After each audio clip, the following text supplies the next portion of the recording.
Hey y'all, how you doing? Scott Wood again with another high five for part-timers. Uh, so glad you guys are back with me. Just want to appreciate everyone that keeps on coming back week after week and catching these little 5 points that I got for you. This is for part-time youth pastors, worship leaders, church leaders in general.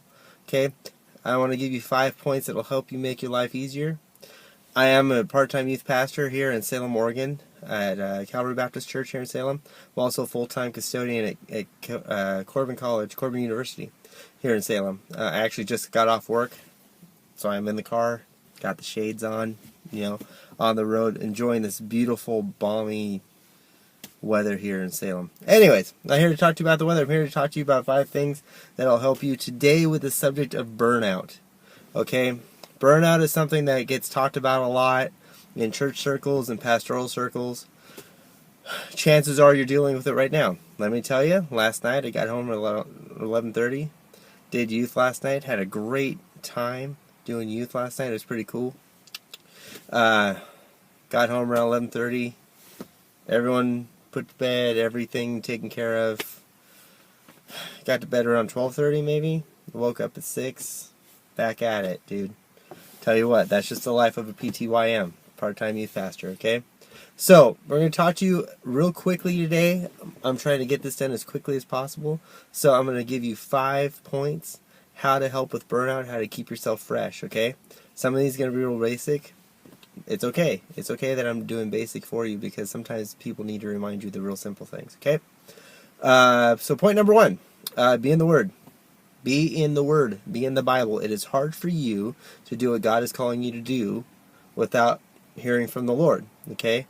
The best way that God reveals, or I'd say the best way, or one of the primary ways that God reveals His will to us is through His Word. If we don't know His Word, it's going to be harder for us to know His will. It's also going to be harder for us to discern His will and truth from lies and our own leanings. Okay? And you know that. You got to be teaching your kids that because that is truth. Okay, if we're not in the Word, we can be easily fooled by people that'll take a little bit of the Word and twist it. Okay, same thing with us. If we're not in the Word, yeah. So be in the Word, okay? Number 1 way to stay fresh. Number 2, anyone? Be in prayer, okay? Everyday prayer, okay? Now, I had my senior pastor came to me about 2 years ago and he said, Scott, I want you to spend a half hour in the Word every day, like 5 days a week, and spend a half hour in prayer 5 days a week. And I did that for about a year and a half, and I kind of slipped off that pony, and I've been working my way back on it. But let me tell you, there's some transformational time there. In one way, it seems kind of legalistic. Half hour, I have to do prayer half hour every day. But in the other way, are you going to do half hour of prayer if someone doesn't call you out on it? Shouldn't you want to talk to the Lord for at least a half hour? Gosh, I want to talk to the Lord all the time, but I don't necessarily do it. So I want to challenge you guys, especially with number 1 and number 2. Do a half hour. Do 15 minutes. But set aside some time, and say, hey, I'm going to do this every day, 5 days a week.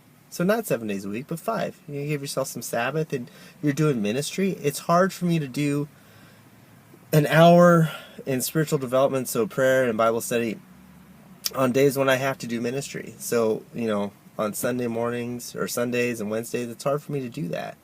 So make sure you're filled up and ready to go those other days. Okay? So number 1 is Bible study. Number 2 is prayer. Number 3 is be fed. And what I mean by that is go to church. Okay? And hopefully you can get your own church service. You can hear your own pastor preach. I don't get to do that because I'm doing Bible study when he's doing church time. That's just how things work out at our church. I've tried to get the CDs. You should try to get the CDs. Our church is technically challenged, and we're still having some trouble with that. But one of the things I do, Okay, one of the things I do is I go online. I've got this snazzy little iPad here. I can go online and I check out people online. Lately this week I've heard Francis Chan. Okay, he's on YouTube. You can pick up some of his stuff. Really good stuff. He cries a lot, but besides that, he's really good. Stephen Furtick from Elevation Church out in North Carolina. Really good stuff. There's a lot of good people out there. Chuck Colson, all kinds of stuff out there, no matter how you lean. So be fed, okay? So number 1, Bible study. Number 2, prayer. Number 3, be fed. Number 4, read a book. Okay? I'm just going to put that out there. Read a book. There are people that have been doing what you do for longer than you've been alive, more than likely. Read a book that they wrote, okay? I know a lot of us in this situation, this PTYM situation, are going, dude, I don't have time to read a book.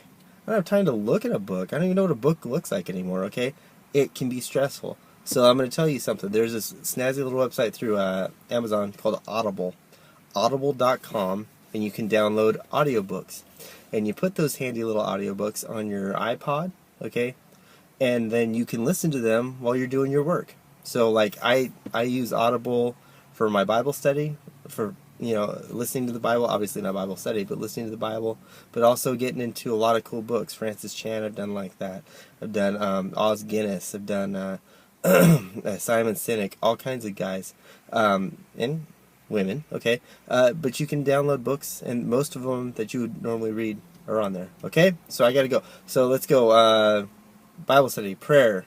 Number 3 is be fed. Number 4 is read a book. Number 5, connect with people, okay? There are people in your neighborhood, in your neck of the woods, that not only want to talk to you about ministry, but are ready, willing, and able to do that. I meet with someone sporadically that is a really great worship resource out here, and he's agreed to meet with me and just to pour into me, okay? Find someone that is geared towards what you do and have them pour into you, okay? I gotta go. I want to make it under 7 minutes.